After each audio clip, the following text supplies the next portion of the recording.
तो गाइस नमस्ते।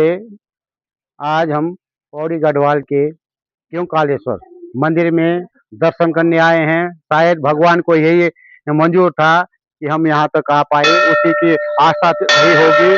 अब कब का पुण्य हमको मिल रहा है ये हम जान सकते हैं, लेकिन इसका जो इतिहास है, हमारे साथ जो है मैडम है जो इस समय सेवानिवृत्त हुई है संस्कृत से प्रवक्ता से, ये यहीं की निवासी हैं। इनसे जानने की कोशिश करते हैं कि ये मंदिर की महत्ता क्या है, ये किस चीज़ का मंदिर है और कब से ये स्थापित है। तो हम जानने की कोशिश करते हैं। मैम, आपका स्वागत यूट्यूब चैनल में। आप जो ये मंदिर है, ये कब से यहाँ स्थापित हुआ है? ये स्थापित हुआ है आज को 187 साल हो गए हैं। संवत 1900 में। 1900 में। संवत 1900 में तो 187 साल हुए हैं। इसका जीर्णोद्धार किया होगा, ये पहले से रहा होगा। पहले से इसके अवशेष क्या थे, चिन्ह क्या था यहाँ पहले जो? पहले ऊपर था मंदिर। अच्छा, दूसरी जगह था। ठीक है, स्वप्न में आया नेपाल में। नेपाल में। मुनि हरि मुनि है जी। कि वो यहाँ शंकराचार्य जी द्वारा भेजे गए, उन्होंने इसकी स्थापना करी, इसका जीर्णोद्धार किया। या मतलब इतना ही पता है कि 187 साल 170 साल पे रह जो शंकराचार्य रहे हैं, तो शंकराचार्य तो 2500 साल शंकराचार्य जी द्वारा भिजवाए गए, तो 2500 साल पहले की बात है। शंकराचार्य 2500 साल पहले थे। वहाँ पे कल्प वृक्ष भी है, वहाँ जहाँ पे शंकराचार्य रहे, वहाँ केदारनाथ के पास है। तो उसको चामा का पेड़ बोलते हैं अपने गढ़वाली में, उसको चामा बोलते हैं। तो उसको उसको कल्प वृक्ष वहाँ की, उसमें जब केदारनाथ का ये किया, तो वहाँ से भेजा हुआ, यहाँ कुछ और चिन्ह भेजे, उससे ये स्थापित यहाँ किया। तब से ये अनवरत जो अविरल चल रहा है। परंपरा से चल रही। और महंत जो होते हैं यहाँ के, ये ब्रह्मचारी ही होते हैं, सन्यासी ही होते हैं। यहीं के हैं? नहीं, कोई भी शंकराचार्य जी ही यहाँ की अच्छा, वो भेजते हैं, वही डिप्यूट करते हैं वहाँ। माताश्रम जी, के पहले माधवाश्रम। उन्होंने उनको भेजा था, जो अभी अभी हमारे गुरु जी हैं, जो अभी के हैं वर्तमान में जो है। जी जी जी। तो यहाँ पर ये हुआ था कि ये किस रूप में है यहाँ? ने तपस्या की जी। तो जब तपस्या करके उनका शरीर जो है वो कंकाल हो चुका था, पूरा मांस झड़ चुका था, बिल्कुल गिर चुका था। समाप्त हो चुका था, केवल कंकाल।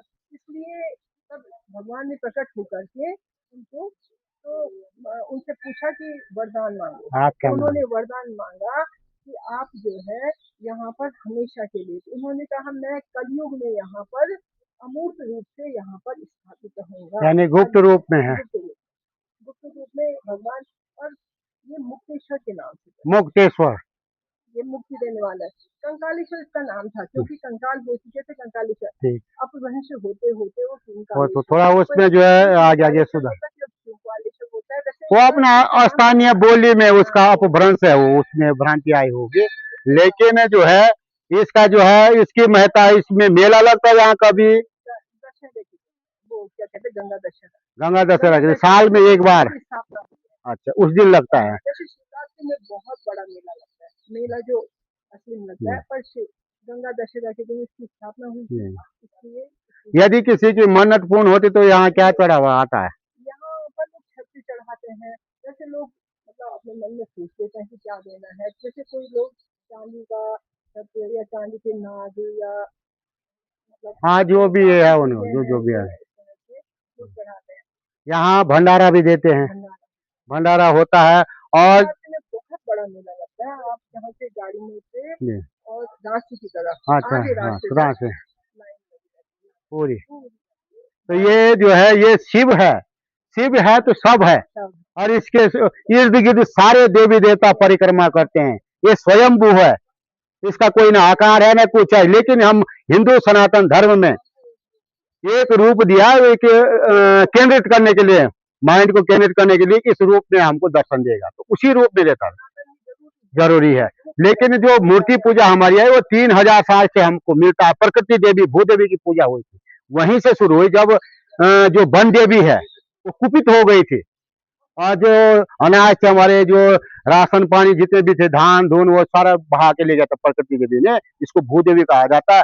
तब वहां उन लोगों ने बोला कि क्या हुआ, हमको तो ये प्रकृति देवी हमको पालती है, आज ऐसा क्या हुआ? तो उस समय सिंधु घाटी सभ्यता में तो एक मिट्टी की मूर्ति स्थापित की उस प्रकृति देवी की, उसकी पूजा वहां से शुरू हुई, तब ये हमारे हिंदू सनातन धर्म में वहां से उल्लेख मिलता है। तो सनातन का तो कोई ऐसे तो 90,000 साल है मैम, 90,000 साल का हमारे पास है। उत्तर वैदिक काल 4,000 साल का है, लेकिन जो हमारे पास प्रमाण है पुख्ता, उसको हम कह सकते हैं। लेकिन अंग्रेजों ने ले गया कुछ, लेकिन कुछ हमारे पास है।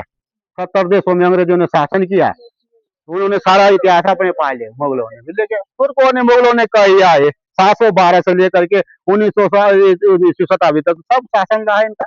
उसके बाद राजाओं ने करा, कुछ किया, कुछ मंदिर धराशायी किए।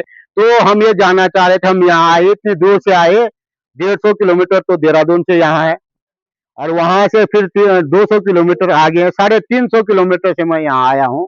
और इस भोलेनाथ, इस गुप्तेश्वर, मुक्तेश्वर के दर्शन करने आया हूँ। और आप साक्षात देवी रूपा जो मैडम है हमारे, उन्होंने इनके बारे में जो सूक्ष्म जानकारी थी, वैसे भगवान के बारे में हम कुछ नहीं जानते, लेकिन जो इनके पास था तथ्य वो बताया, साझा किया। शायद सभी लोग यहाँ आएंगे, जो हमारे उत्तराखंड वासी है, बाहर के आएंगे, इसकी महत्ता को समझेंगे, और निश्चित रूप से ये आशीर्वाद पूरे समाज को, पूरे भारतवर्ष के लोगों को देंगे। और इसी के साथ मैं अपनी वाणी को विराम देता हूँ, लेकिन जाने के साथ साथ इस चैनल को सब्सक्राइब, लाइक और शेयर जरूर करें। धन्यवाद।